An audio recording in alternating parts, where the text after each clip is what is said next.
không nhỏ bé, biết tìm gì dâng tiếng Ngài.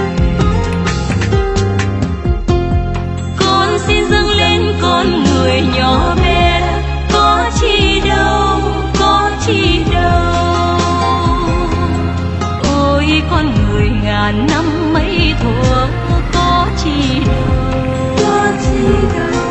Con xin dâng lên chính là chiến Thiên Chúa, gánh tôi tình, gánh tôi tình. Tháng năm máu người đã đổ làm hy sinh.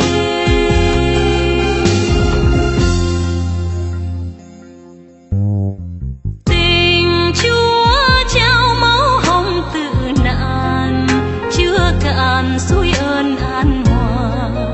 Dẫu mà ngàn năm đã qua, dẫu mà ngàn năm đã qua, tình Chúa Ngài sáng vĩ như khung trời đây.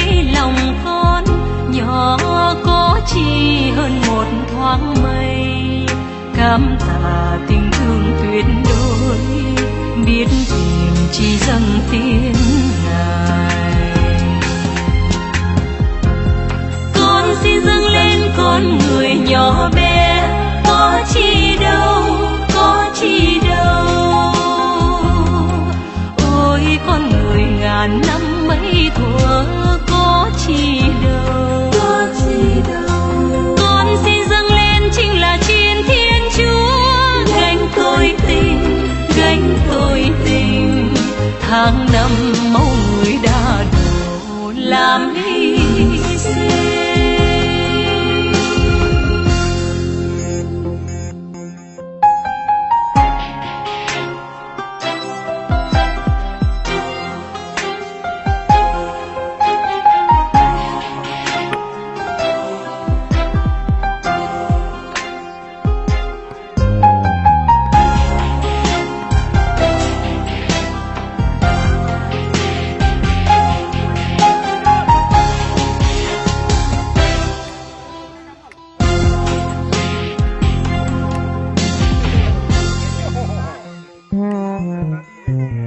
Đời sống bao tháng ngày còn lại, e ngại những cơn mưa đời sẽ làm lòng con úa phai, sẽ làm lòng con úa phai.